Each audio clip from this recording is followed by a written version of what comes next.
when we do that, we're designing with empathy because we're using that qualitative data to inform what we're doing. It's about other people. I think a lot of adults that do PBL that I've seen, well, not a lot, some of the spaces I've been in, the real world, you got to keep it real world and student-centered. Student-centered means that they're doing the work and you're in the background, you're on the side. Real world, what? Business and industry and all this. Okay, why would kids care about that? Some kids might, but why would they care? It's got to be about them.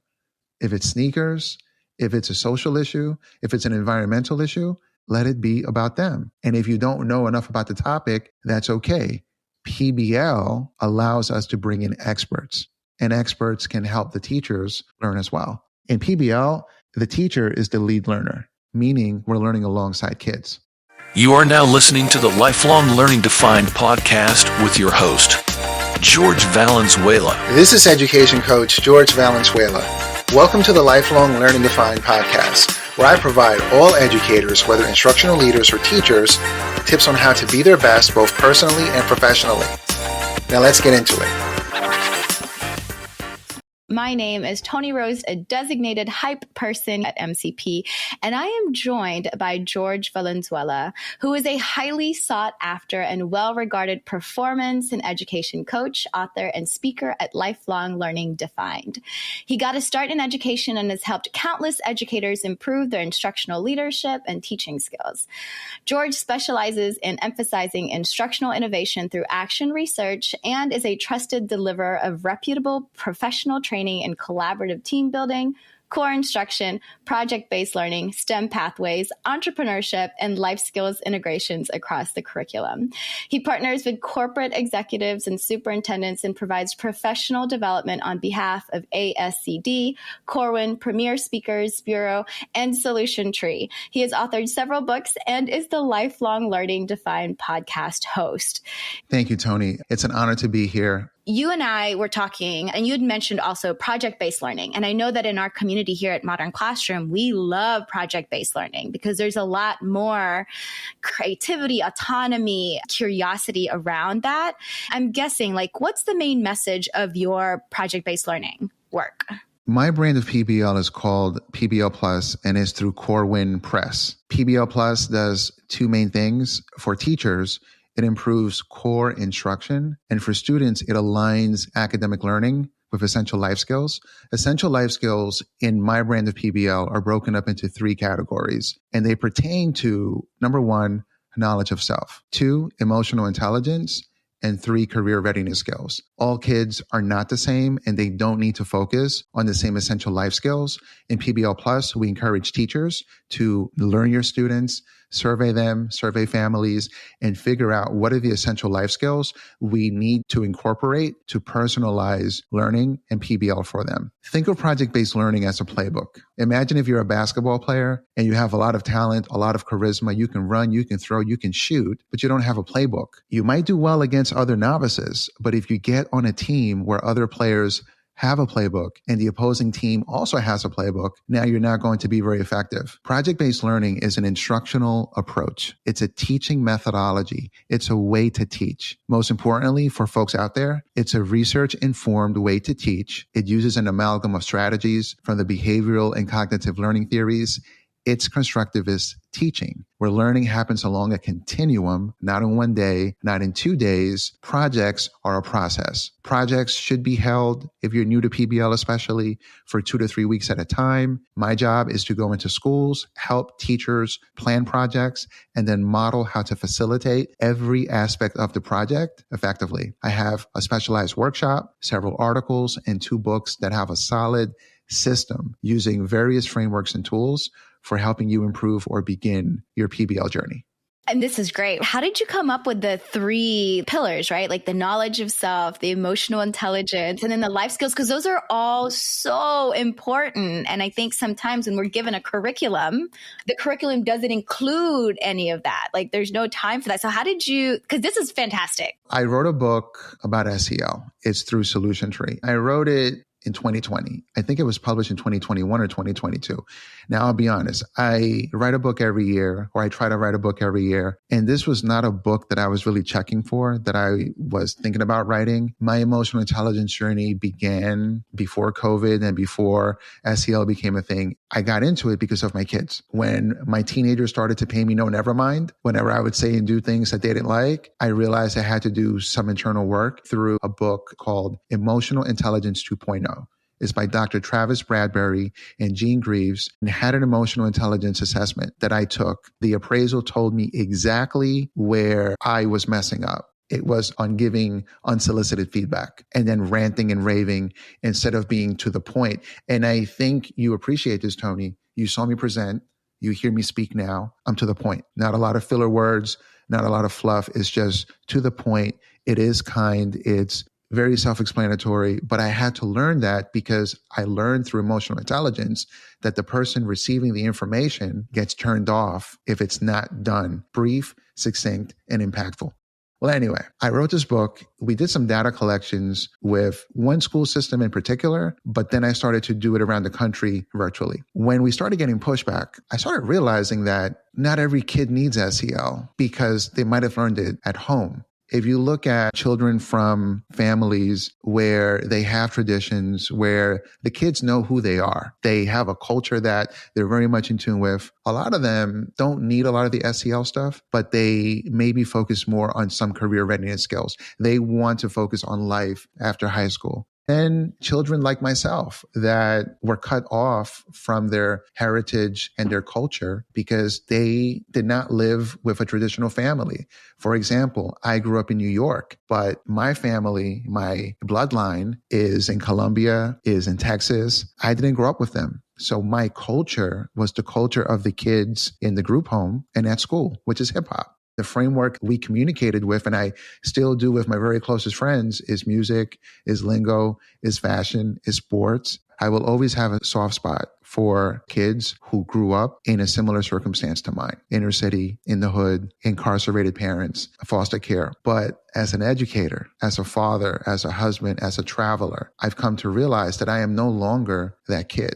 That's who I used to be. That's what I overcame. As a traveler and educator, I realized that Queens, New York is one little speck in the world. My culture, although is hip hop, this is not the prevalent culture in the places I go to or of the people that I'm meeting. So I have to seek first to understand before seeking to be understood. Therefore, I've learned that knowledge of self for some kids is an essential life skill. And for some adults too, if we're being honest. So what I've done is I've categorized life skills, because they are life skills, into those three. Knowledge of self, if you need it. Emotional intelligence, or SEL, if you need it. And then career readiness. If teachers just get out of the way, our teaching should never be about us.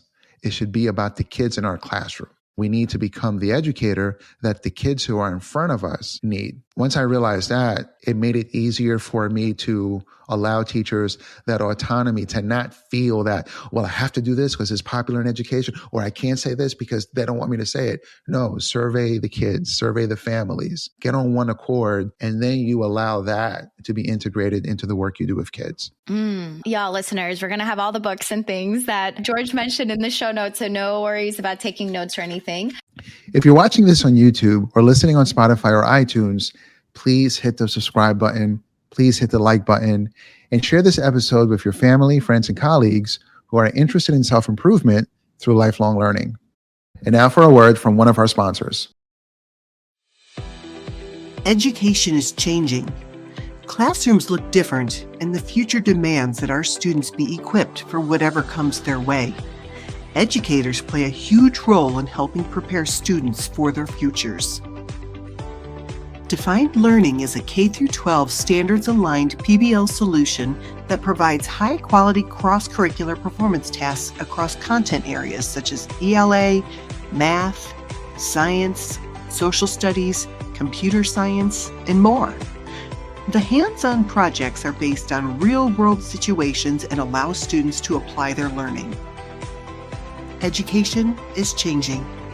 Give students the tools and experiences to recognize their futures and make an incredible impact on the world.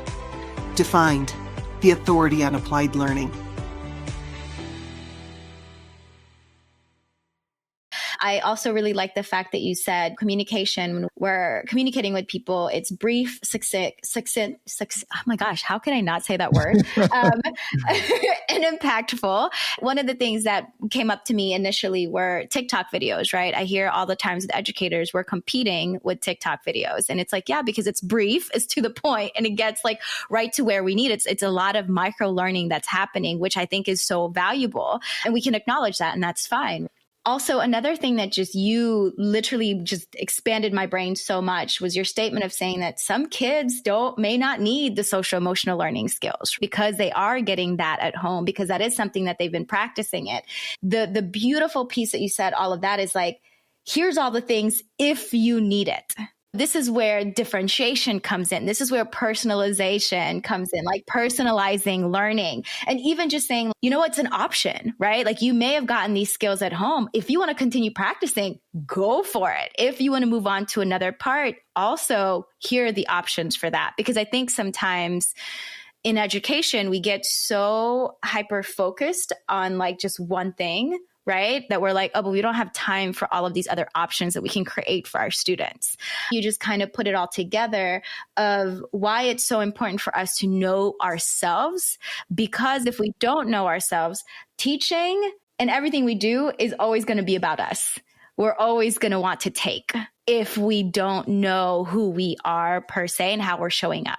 One of the things that I put into my SEL book, I made my own framework based on the data we collected. The first step was to have a handle on the basics of emotional intelligence and SEL. We use Castle's framework because of the research they've done, but it's not just that. Castle's framework is a behavioral framework. SEL shouldn't be one size fits all. Part 2 of my first step is, yes, know the framework, know SEL, know about social, personal competence, responsible decision-making, but also have a good handle on your own emotional intelligence. And then the second step is to know what you believe about your students, not the students down the road, not the ones you saw on the news, not the ones you see at the mall.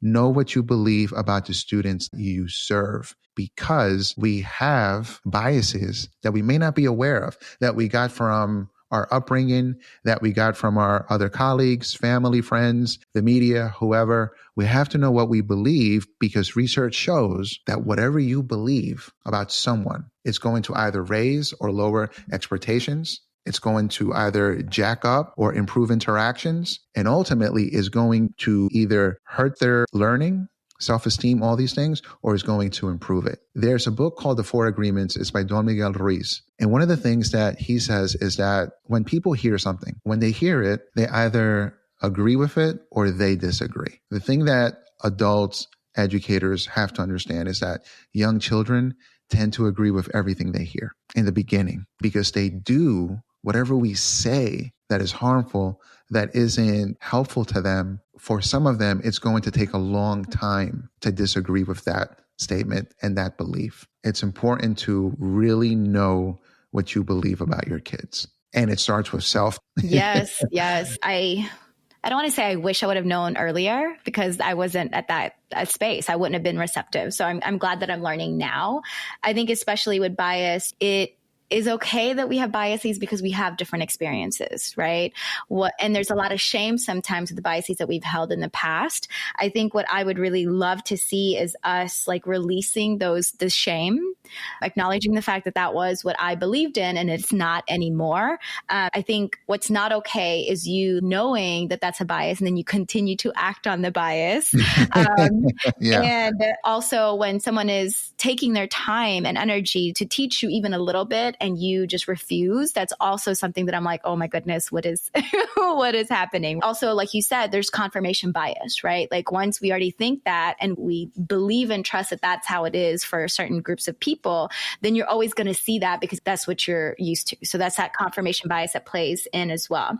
We were talking about trusting and believing our students. So easy to say that, George, and yet so difficult to actually do. Because like you said, there's a lot of impacts happening around us, media, hearsay, whatever else that folks are being exposed to. When I'm thinking about project-based learning, there's a lot of trust that goes into creating project-based learning. So my question is, as educators, we have to trust our students. We need to trust our students. What should teachers new to project-based learning consider when they're designing their projects? So when they're just like starting to implement? I know emotional intelligence is key, understanding who you are and how you show up. How do you build this trust? Because I know also with educators, we love control. Well, trust is earned is the first thing. But I think what we're trying to get at is honoring the experiences of kids and not diminishing their experiences or what they're bringing to the table. When designing a project, especially for the first time, I believe teachers need a system. So when coaching teachers, I have them begin by creating a summary of 5 things. Number 1, what they want kids to learn. This is an area where they can get the kids' input. Number 2, the products the kids are going to create. Again, this is where they can honor the experiences of kids and allow them to create using tools they are comfortable with. 3, the standards the project will align to, whether there's some competencies on emotional intelligence, their academic standards, their CTE or their career standards, whatever you want them to do. 4, assessments. You have to assess learning. And then 5, learning experiences for young people. Also, I do want to talk a little bit more about honoring the experiences of kids and allowing them to earn trust. Make sure the project that you're designing is student-centered. Children, youth, teens, young adults need to see themselves in the work that you want them to engage in. They have to see their interests and their passions in the curriculum. Like I said before, survey them and get to know them before designing the project or while you're designing the project. John Hattie once said, see learning through the eyes of students, meaning we have to know them both as people and learners. Knowing them as people is knowing their interests, their goals, and assets. Knowing them as learners are their academic needs, their career needs, and that magic word again, life skills learning needs. We need to know both to make projects student-centered. I love this. You're just so brief. You got to be to the point. Yeah. Exactly. Right to the point. I got nothing to add. If people play that back, there's a lot there. And what we're going to do is for each of these questions, I'm going to put in the articles from Edutopia that lift up everything I just said with the science and the practical actionable tools, including I'm going to give you my system as a gift, my project template, and then a completed example. So folks can have something that they work from. And I do want to say this, whatever I'm talking about, whatever I'm doing, this is what George understood. However, the listener, the audience, the participants have their own experiences, have their own knowledge base, have their own expertise. Just take the pieces that make sense, that are relevant, and leave the rest. It doesn't hurt my feelings. It's what I understood. All the time as I'm working in schools, I learn too. I thank you for that. That's really, really exciting because I know our educators often sometimes get stuck with where to begin. A template would be really useful for them to visualize and say like, oh, this is what you're talking about. So I get it and I can make it work for my students. And now for a word from one of our sponsors. We had the pleasure of listening to George this morning on project-based learning, and he shared his story that his aunt encouraged him to go into education. And she was absolutely right. He is so talented at sharing information in a way that is easy to digest and is inspiring to go back and actually implement and make change. So my takeaway is that Mr. Valenzuela was very inspiring. He was very motivational and helped me to think about a new way of getting my teachers excited. When I set out to do a workshop, my key deliverable is energy. And this momentum is used to make connections, inspire, educate, and ultimately transform the audience so that they're compelled to take that same energy back to their schools and communities. And although we have fun, we tackle the hard topics of today, like educational policy, pedagogy for improving curriculum and instruction, and empowering today's students by connecting our work to the needs of the workforce. So please consider lifelong learning defined for your next keynote, workshop, or conference, and overall instructional and educational coaching needs. My name is George, and I hope to connect with you soon. We would love to have him come and do some work with us and help us be a little more successful and help our students to be more successful.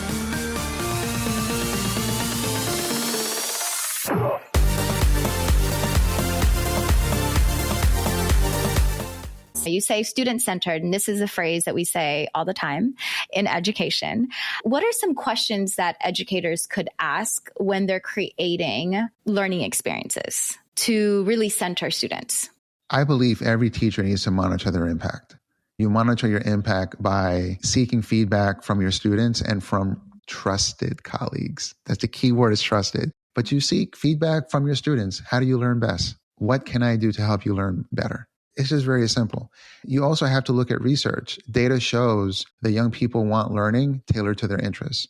They want learning relevant to their current lives and future aspirations, and they want some choice in what and how they learn. So just ask them. Make it as a survey. Do an exit ticket. There's many ways of doing this. If you do this, it's going to make your teaching better. And there's times you have to skill and drill. Like if you're a math teacher, there's no way around it. There's times where you're going to have to focus on problem solving so that they can learn the math, follow the steps, then be assessed. Let them know, hey, this test is a toll booth on the highway of life, on the highway of school, and we have to get through it. But you can't just make your day about that. If your whole entire teaching is about that, you're not going to get kids engaged that are not focused, super hyper-focused on going to college, following a traditional pathway. I think those days are not over yet, but they're ending. Education, unfortunately, hasn't caught up. I don't think everything should be a project. I don't believe you have to do PBL every single day, but I think that you have to be more innovative in your approach and letting kids have some input into the classroom. And I think some of the things that you were saying too, with students wanting choice, wanting things that are relevant to them. I mean, we could also say that as adults. When we're going through our learning experiences, we also want something that we can relate to, that we understand, that we have an option to choose. It's really important because I think sometimes educators forget that. I know myself, sometimes I forget that too. So it's really nice to be reminded that, hey, the way that we want to learn is actually the way that our students want to learn as well.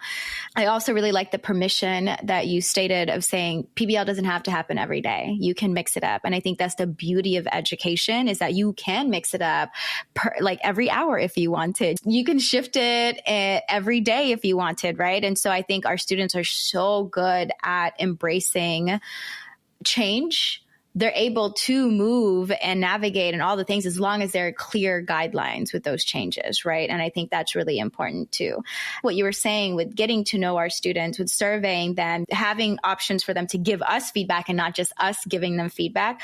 I think this also answers a lot of the questions about engagement, about motivation, about curiosity, because when students see themselves, when students feel heard and valued, they are really more inclined to pay that much more attention to what's happening in that space. So I really like that reminder as well. A really good teacher is going to monitor three things: engagement and achievement. Engagement and achievement in the literature are heavily correlated or strongly correlated. John Hattie once said this: any new initiative in your school, in your district, where engagement isn't factored in is doomed to fail. If people are not engaged, then they're not going to want to learn. That goes for adults too. So you monitor engagement, achievement, but also, like we said before, you monitor your own impact. And if you keep this at the forefront of your core teaching practices, then I think you'll be an expert at what you do. Yes. And it won't be about you. It won't be about you. Have you noticed that anything that we've talked about today hasn't been about myself? Even when you ask for my origin story, I found a way to turn my origin story into a conversion story. Looking at research and looking at analytics for podcasting, I've come to learn that if you haven't achieved something great, people don't care about your origin story. They want to hear conversion stories. They want to be able to see themselves in the story and see what you overcame, because I have that problem too.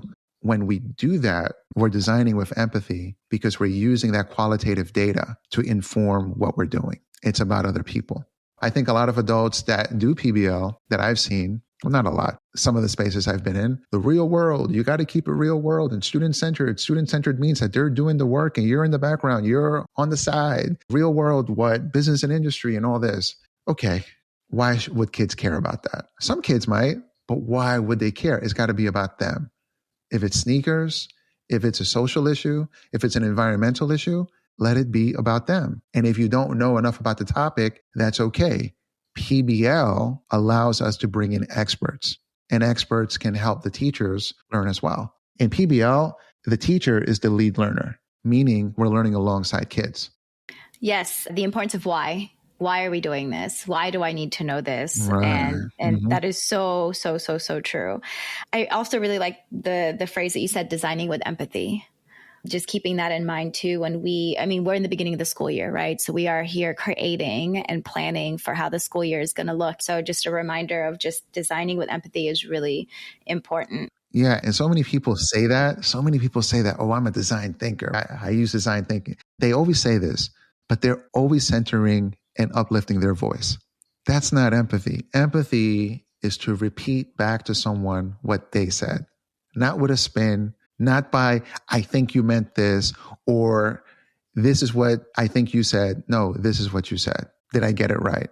I thank you. Again, as I continue to get to know you, my brain continues to expand, and it's just so great. I love it. This is a really different perspective or different information about project-based learning that I think our listeners are like wanting to get, but I think it's so important because it still does talk about how to make a creative and effective project-based learning environment for folks.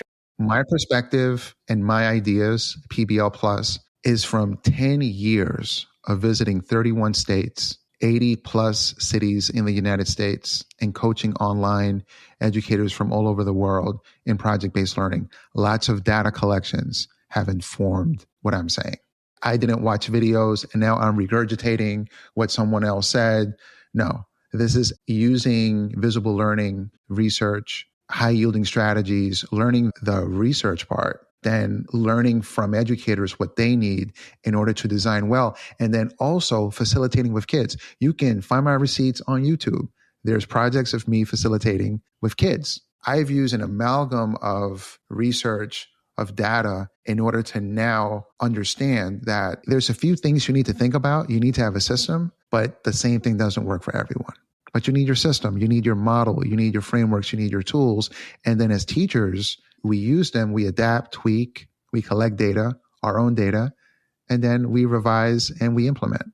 This is such an important conversation. That is something that I don't often get to have, of just like, let's talk about our ways of being so we can continue creating spaces for students. So we have time for like just one more question. George, do you want to talk about curriculum alignment, valuation, or collaboration? Which one? It's up to you. Whatever you want. Let's talk about evaluation, because I know this is always a heated conversation. Not heated. It's a very passionate conversation amongst our educators in our community, is how do you grade something? How do you evaluate? And then when we're thinking about project-based learning, what would you consider worthy of putting in the grade book? All right. So number one, don't abandon the assessments you typically use in your class. For example, biweekly assessments, benchmarks, or quizzes. You keep those even in PBL. Never grade kids on group work. You give them feedback for how they collaborate. Instead, grade them on their individual contributions to the project. I would use a task list. On the task list, you put the person's name who's responsible for the specific task and a due date. Either they do it or they don't. And that is what goes into a grade book. Me personally, I like young people developing a product or completing a performance task in drafts. Draft 1, draft 2, draft 3. To keep assessment simple, I have them use a single point rubric using the learning targets. That completely aligns their work they're doing with the learning goals of the project. And because single point rubrics leave all the columns blank except the proficient one, and the proficient one just states the I can statement, they're able to make notes in the blank columns about why their work either isn't meeting the target or exceeds the target. I have an article, I have a template, and I'm going to put those into the show notes as well. It's just a simple way of doing assessment each day or in drafts. Yeah, I really like that term too of drafts. Drafts 1, draft 2, instead of saying revision, because I know sometimes we get a little like, oh my gosh, revision, I don't have time for that. But then it's like, no, we got to have drafts because sometimes our kids are not going to get it the first time. Providing the space again to have drafts so they can continue learning and it doesn't stop the learning.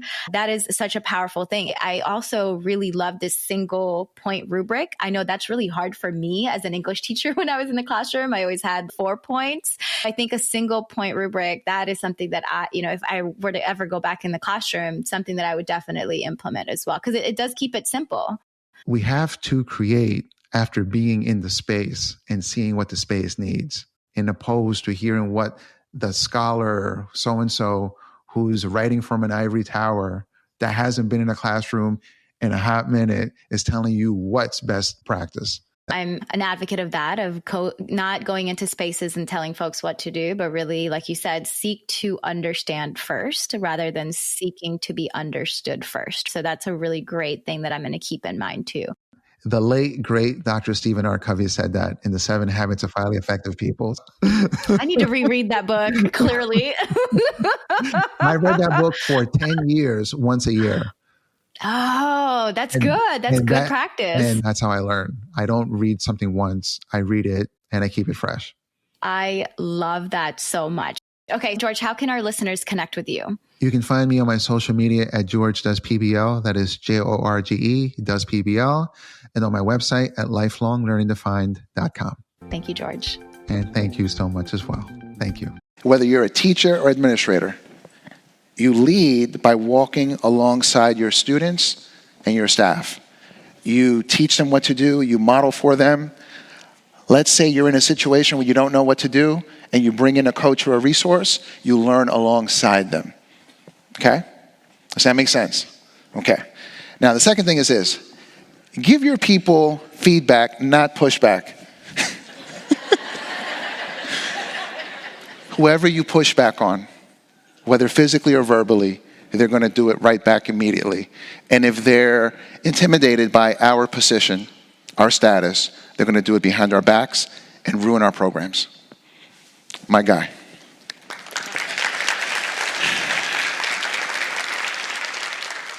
I want to leave you on this note. Trajectories can be changed. When I was in 10th grade, here's a snapshot of who I was in 10th grade. There's a rapper named Rakim. I'm not sure if you guys know about Rakim, but he used to say, it's not where you're from, it's where you at. And I played that on my headphones at 16 years old every day until I believed it. And I'm showing you this because I'm seeing versions of this throughout American schools. This is your reality of what you have to face. If I can do it, any kid can do it, but they have to work hard. Thank you.